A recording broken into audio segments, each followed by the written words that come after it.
So I thought it'd be fun if today we looked at 20 different books that were foundational to shaping me as a person and that I really enjoyed. I kind of, these books are special to me, and I'll talk a little bit about them too. So the first book I actually don't have with me right now because my wife, took it and she was teaching in class. But it's called The 5 Love Languages. It is not really it's not like a fantasy book. It's like a counseling book, like a psychology book. And it was such a big eye-opener to me when I first read it because I remember, thinking, well, people know that you love them if you say, hey, I love you. Or, whatever, because that's how my parents showed love to me when I was a kid. And then if it didn't really do anything for me, I just assumed that there was something wrong with me. Well, in that book, it really opened my eyes to the idea that people, receive love in different ways. And so you communicate love in a different way, and you have to be intentional about giving love in a way where somebody else will receive it. That, to me, was mind-blowing. I was like, whoa, if I give you love, you should just kind of accept that I've given you love and be thankful for what you got. But that book just totally changed how I saw the whole thing. Now, don't worry, not everything in this list is going to be serious books. The next one are, now, I know there's a lot of controversy on this author, especially in, a lot of communities, but Frank Peretti. Frank Peretti is the guy that got me into reading more of adult fantasy, not fantasy, fiction. He was pretty much one of the big players. I wasn't a huge fan of reading. When I was a kid, I pretty much just read the Bible, and that was it. I mean, whatever. My parents didn't really read to me, and nobody ever read with me, so it was... I remember going to the library as a kid, and I was trying to read through all the Curious Georges. I remember that. I was so excited because I had learned to read, and I was, picking a book out myself. And then I saw my brothers bringing home these books that were like this thick, and I was like, oh, I want to be able to do that. And you know how it is. You're like, oh man, well now I read 1,000-page books for breakfast. But what really started it all for me, knowing that I can actually read something that is adult. I don't have to stay confined to children's books, was Frank Peretti. Now, I'm holding this one because, once again, my wife has the book that probably was most, did it most for me, and that was This Present Darkness and Piercing the Darkness. Now, that book, when you read it, if you read it now, it sounds like a conspiracy theorist based on modern events. And so it's one of those funny things, you see it however you want to see it. I'm not going to get involved in politics and all that stuff. I'm just saying. And then The Visitation was another special one. Even though the cover is kind of terrible, the book was good. Because it connected with me in a way that my hurt from the church and from ministry, nothing else really did. It was like everybody just had this idea that you should just be happy and thankful that you're in ministry and all this different stuff. You can't allow yourself to feel things, and if people mistreat you, hey, you should just get over it. Well, I never did get over it, and so that book was really a connecting book for me. And it's one of the few books that have actually made me cry because I remember thinking, this guy gets it. This guy knows how I feel, how he just knows. And then probably the best Frank Peretti book that he's written story-wise was the last one that he's written. It's called Illusion. And it was, I think story-wise, it was probably his best story that he's written. And so that's why Frank Peretti is special to me. Specifically, This Present Darkness and Piercing the Darkness. And when I was hospitalized back in 2013, that was a book that I reread as I was recovering, and it just made it more special for me. And once again, I understand everybody has different ideas. Some people hate Christian literature. I get that. I'm not a big fan of most of it anyways. Especially if you go to the bookstore, there'll be like a whole huge bookshelf on like Amish romance Christian novels. I don't even know like why that's a thing, but whatever. The next book I have is by J.P. Moreland. It's called Love Your God with All Your Mind. This book was special for me because I remember thinking, so I can believe in God, be a Christian, and still be a thinking person. There was this part of me that thought that I had to be stupid to be a Christian. Like, I had to reject all science. I had to just not think real hard, Kind of like I was playing defense the whole time. Well, as I've grown up, I read and that makes more sense now. But this was one of the books that was really foundational to me accepting that I could be a thinking Christian. I grew up in an environment that was frowned upon. If you were a thinking Christian, that meant that you had a lack of faith, right? And you know how it is. And then this, actually, I'm going to mention these two together. Yeah, definitely these two together. These two books. Now I know that they're Christian, and especially one of them is talking about teaching the Bible. These are not just for teaching the Bible. These two books revolutionized how I teach in total, whether I'm teaching the Bible or something else. It just changed the way I look at it. The first one is called Reach All Your Students by Clancy Hayes. I actually think I took one of his classes in college.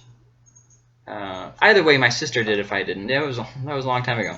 But this book goes through and it talks about how you can connect with people who learn at different ways. So like there's visual learners and audio learners. And that was a big eye-opener for me, because I thought you were just supposed to talk for as long as you could, as fast as you could, as much as you could, until you ran out of time, and then they just had to memorize everything and walk away. And even how we do church nowadays is like still the exact same format. We're still trying to only captivate people by talking for long enough. Like maybe if our sermons are 40 or 60 or 80 minutes long, people will remember more. But the truth is, especially we're finding out more, that's just boring. Like you can actually learn a lot more if you try different methods, incorporate other things. Maybe talk for 5 minutes and then have like a video presentation or a song or something. Just something. You don't have to. And it's the same thing with preaching, with teaching the Bible. It doesn't matter what we're talking about. This is just one of the ways that you can connect with people better. And honestly, I would encourage that book for parents, teachers of any kind, ministers. Anyone. And then this one, like I say, I know it says creative Bible teaching, but the things that I learned in this really did apply to more than just that. And it's broken up into two parts. How to do a Bible study, which obviously has limited value if you're not a Christian who reads the Bible. But then the second part was more of how to teach a lesson that engages people. So if you've got any kind of a group where you're having a difficulty connecting with people, it can really help. It can be a special interest group, obviously a religious group, anything like that. And it really helps to get you to think about, how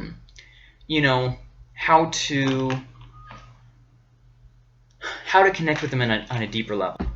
So next up, 1, 2, 3, 4, 5. Next up, book 6, The Questions Christians Hope No One Will Ask. Obviously, growing up in the way I did, there was this idea that you couldn't ask questions. Like, you were just supposed to believe, and that was it. Christianity growing up was like a blind faith. There was no reason for it. It didn't make sense. Nobody believed it. Like, it was just this unscientific thing, and if you doubted it for even 1 second, you just were terrible. But this book helped me because it asked hard questions, and then it gave answers. And even if I didn't fully agree with the answer that he gave, I remember thinking, this guy's writing in a loving way. He's not being just argumentative or just being a jerk. Like he's writing in a way that's easy to understand and is filled with, I'm talking to you like a person.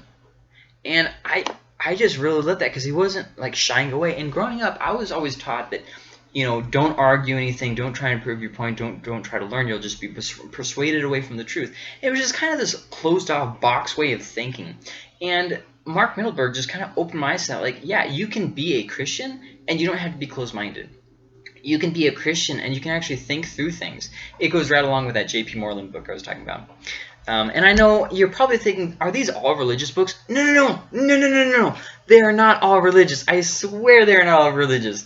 I just have a pile of religious ones we're going to work our way through. So we're almost done. The Promised Plan of God, that one, I remember reading it and seeing how things connected in the Bible in ways that I never saw before. And it was amazing for me.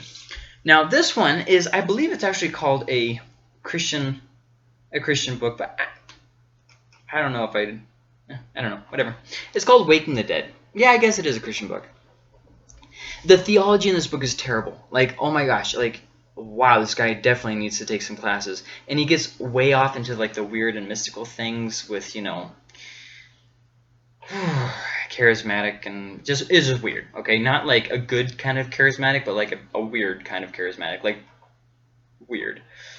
And it doesn't help that a lot of the weirdos that have caused a lot of problems in the local area, they like this kind of stuff. So that kind of was another big red flag. But pushing all that aside, this book was groundbreaking because I remember going through burnout and mental trauma and exhaustion and just physically being tired and all these different things, not knowing why.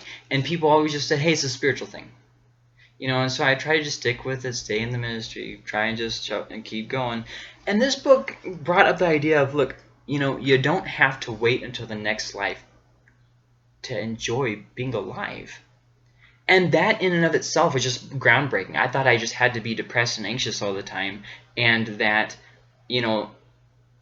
don't bother trying to enjoy life because you never will.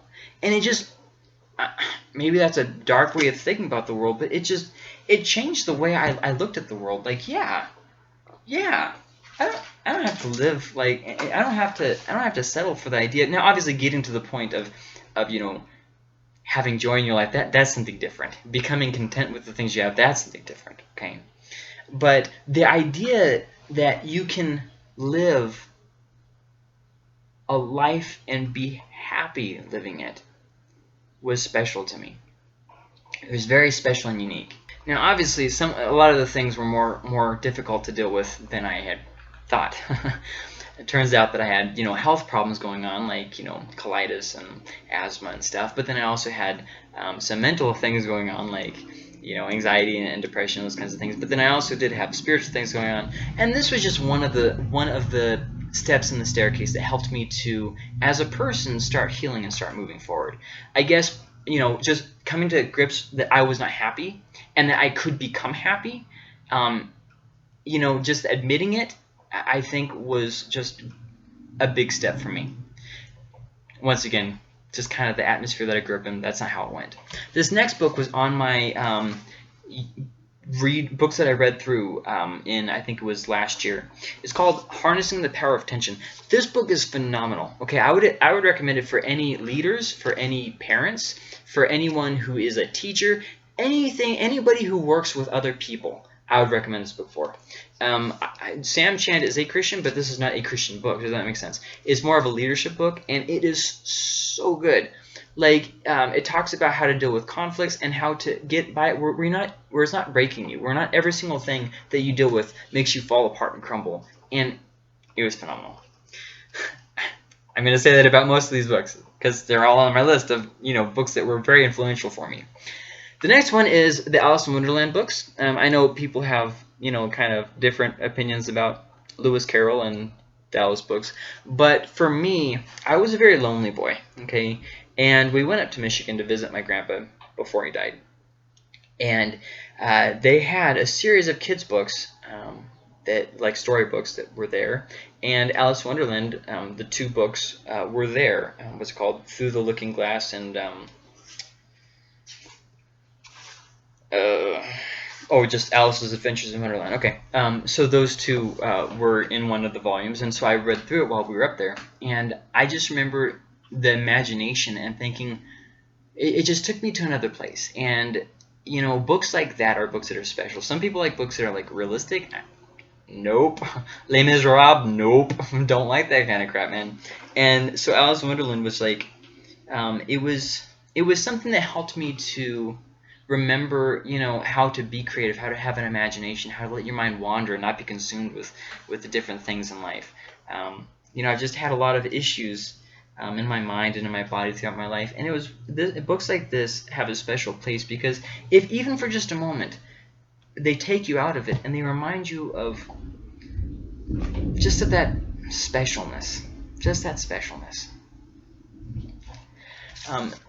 growing up in the church world, everything is about the will of God, right? Like, people use it as a crutch. You aren't doing the will of God. Oh, God revealed to me what His will for your life is. Oh, you tell Him that you want to do something, and like you're asking for inputs, for help and direction. That's not the will of God. That couldn't be the will of God. And so it becomes this thing of like, oh, what if I miss it? Is God only going to give me one chance? What happens if I miss it? What happens if I mess up? All these different things. And this book, I wish I had gotten it earlier. If you hear stuff in the background, there's a storm outside, and it's starting to rain, so fun. But this book, I wish I had read it earlier. I read it probably, I don't know, within the past 5 years. And it was, yes, it was the things that I had already started studying for myself, but it just kind of helped relieve some of that pressure of, no, just no.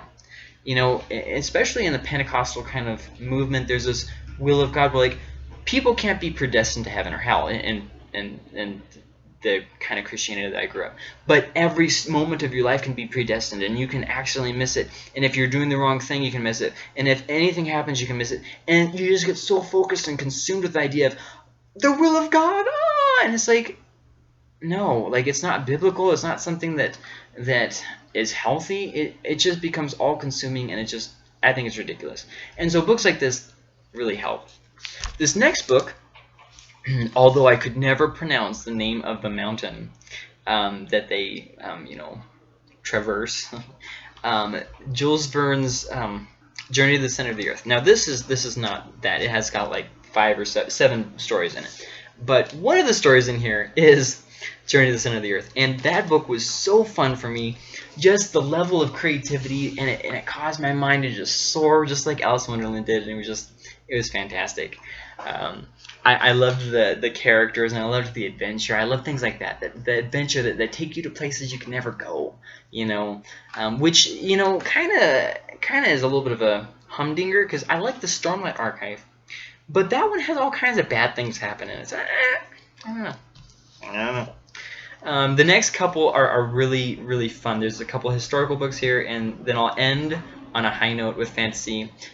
And the last one will be probably the most influential fantasy book for me growing up and whatnot. So this next one is called The Celtic Way of Evangelism. This one was groundbreaking for me because I remember growing up in a legalistic church where, hey, you have to think like me, do like me, this is how we dress, this is how we act. If you want to be one of us, you have to do everything perfect to be welcome in our church. Here's all the rules. You can't ever mess up. You can't ever cuss. You can't ever do anything wrong.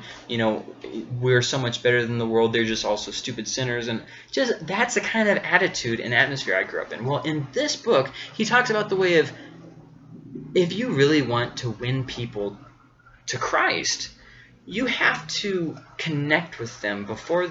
You can't say, hey, come and join my lifestyle so that we can connect, and then it doesn't work. You have to go and you have to be interested and care about people. And he talks about loving people and connecting with them, and not asking, hey, you have to be a Roman before you can be welcome, but rather going and becoming like them. Not obviously doing drugs to connect with drug addicts. I'm not talking about that. But connecting with people and caring for them, and having a relationship with people, not for what you'll get out of it, not so that they'll come to church, but because that's how you should live as a Christian. And it was groundbreaking to me, because I thought being a Christian was about being good enough, being a good example, all these different things about, doing all the things right, never messing up. That's not at all what it was about, and I just missed that. I missed that, and the Christianity that I grew up with as a kid is not the Christianity that I follow now. Now it's a way of peace. It's a way of life. It's a way of joy for me, of contentment. I never knew those things as a kid. I thought it was just a set of rules about do this, don't do that, do this, don't do that. I mean, it was dead and boring. This is probably this is the number 2 pick when it comes to fantasy books that I think were flawless. The Hobbit.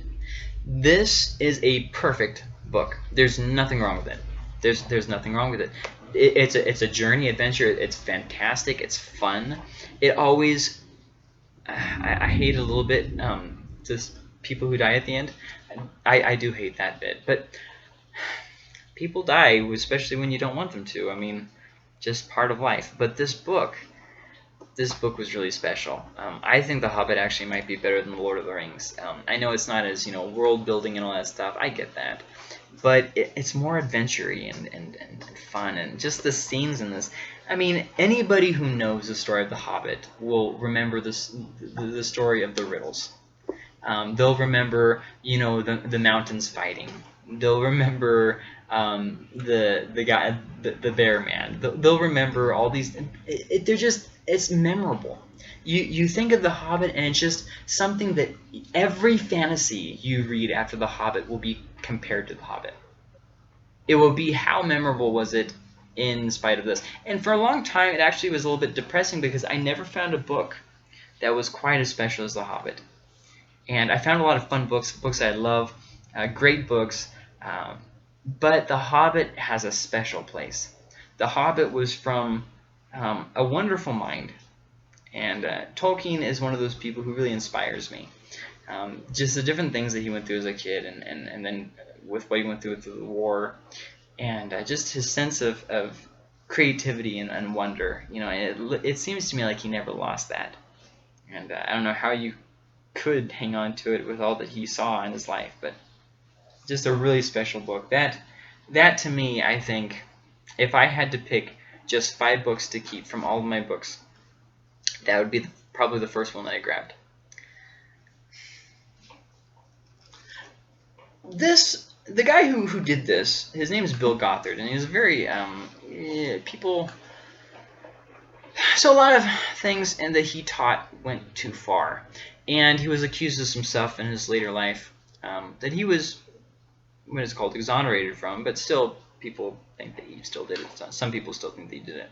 But this book right here called Institute and Basic Youth Conflicts, it helped me to see who I was becoming and how to change who I was becoming, and it helped me to see how to treat authority figures. Now, once again, that's one of the areas that kind of sometimes went too far, but it did help me understand why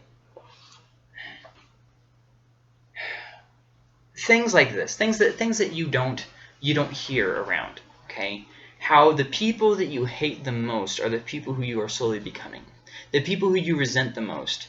How you might not do the same things that they do, but you have the same attitude as them, so you're just like them, and these things were like groundbreaking for me. Or when he's talking about dating, he talks about the way that if you try and get intimate with a woman before you show her commitment, it will stay with her and hurt her for the long haul of your relationship.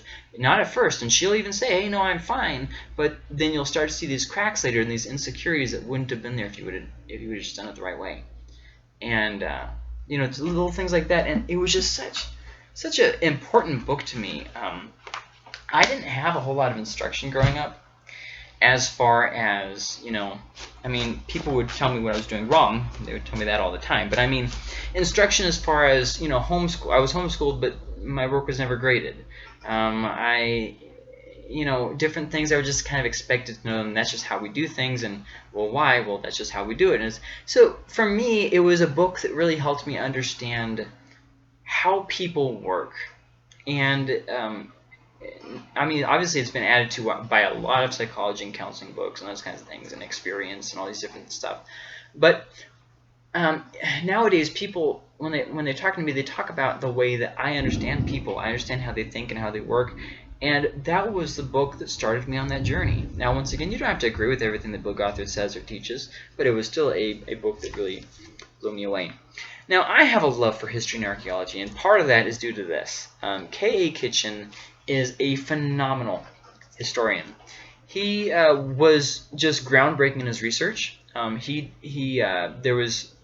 put together a list of some of the pharaohs in the, I think it was the second intermediate period, or what's it called? The second.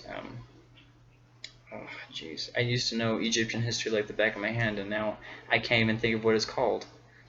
So like there's the, oh my gosh. So it's like the 3 stages of the kingdom, and like the intermediate parts there.